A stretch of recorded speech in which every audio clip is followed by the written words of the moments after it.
Howdy, partner. Good afternoon, everybody. Welcome back to another lovely day, another riveting episode of Rosewood Outdoors. Today, we're going to answer a question that many of you, I'm sure, have asked thousands of times, perhaps every day, every waking moment of your life. And that question is, how bulletproof are air compressors? Right here we got the old Campbell Hosfeld 110 PSI 3-gallon air compressor. We're gonna give this dude the old Glack. I bought this dude off Facebook Marketplace a while ago and it does not function typically. That's how most Facebook Marketplace deals go.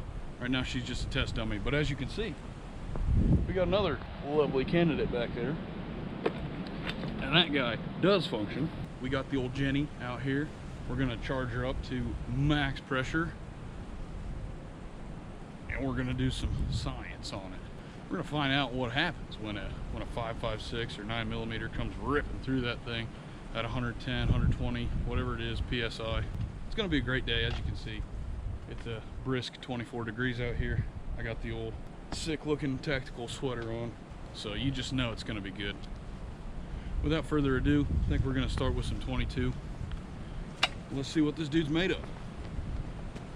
All right, first up on the dead compressor, we got the MP522. Let's see what she does.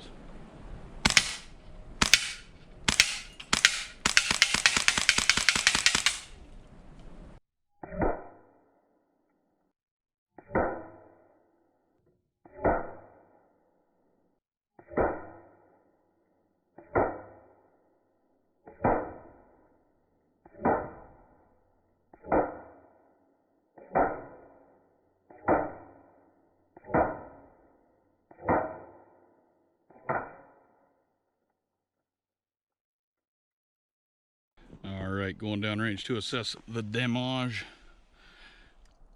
It did a lot more damage than I thought it would do. It's not looking good for the old air compressor. We got some pretty significant dings in there, as you can see. She did a number to her. The old 9mm is up next, and that may be all she wrote. So let's load up some 9mm, see what it does.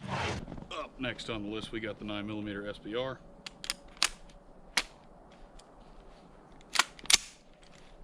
We got 115 grain FMJs in there. Give her a shot.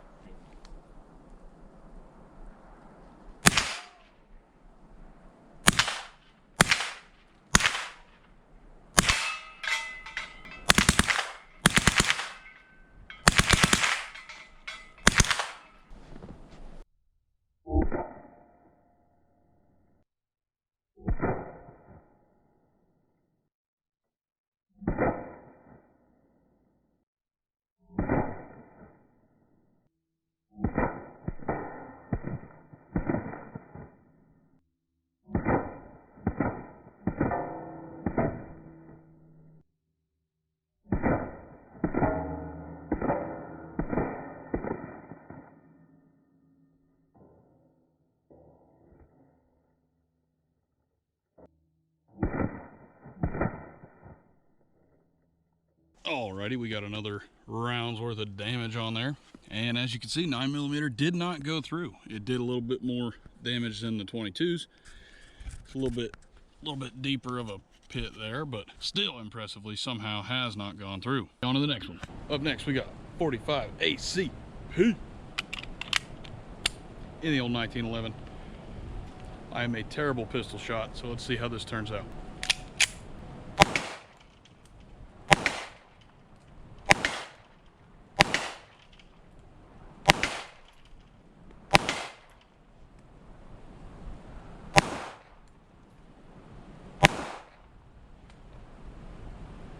That's all she wrote.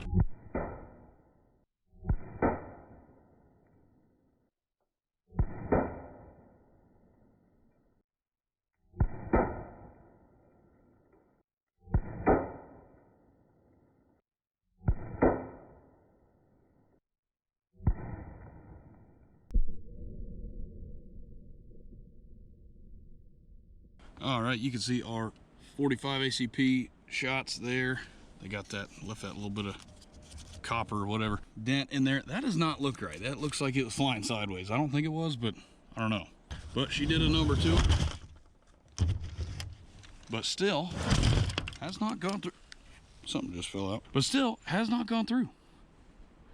So I guess up next is the only round we got left, and that is 5.56. And if that don't go through, I don't know what will. All right, ladies and gents, last round of this test. 5.56 FMJ 55 grain. This better work. I don't know what to tell you.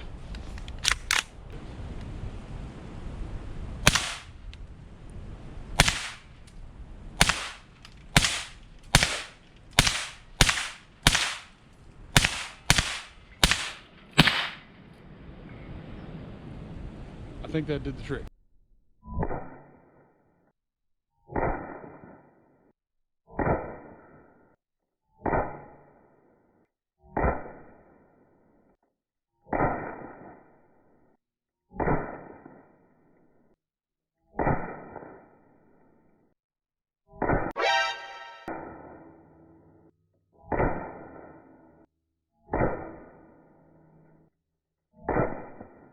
Alrighty, and that 5.56 did the trick as we suspected. You can see it's pretty thick in there in certain spots. But yep, she chewed right through her, and she went through both sides, if you can see that hole through there. So 5.56 is the one to use. So you know what's up next, ladies and gentlemen. Let's charge up the functioning air compressor and give her a blast, see what happens. It's a little bit noisy out here. Max pressure on this puppy is 110 pounds. So we're gonna get her up to 110, unplug her, and we're gonna let her rip. All right, we got this puppy up to 110. Let's put her on the danger table. Let's give her a 5.56 shot and see what happens. All right, ladies and gents, we got the AR cock locked, ready to rock. And let's find out what happens when you put a 5.56 through a charged air compressor. We've also backed up to a safe distance. Here we go.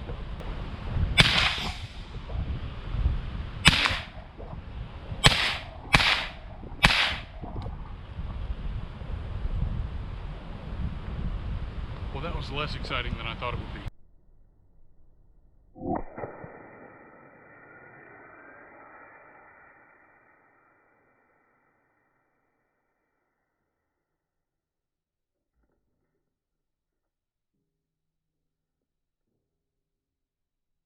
Well, there you have it, folks. If you're ever curious what happens to an air compressor at max PSI when you blast a 5.56 through it, there's your answer.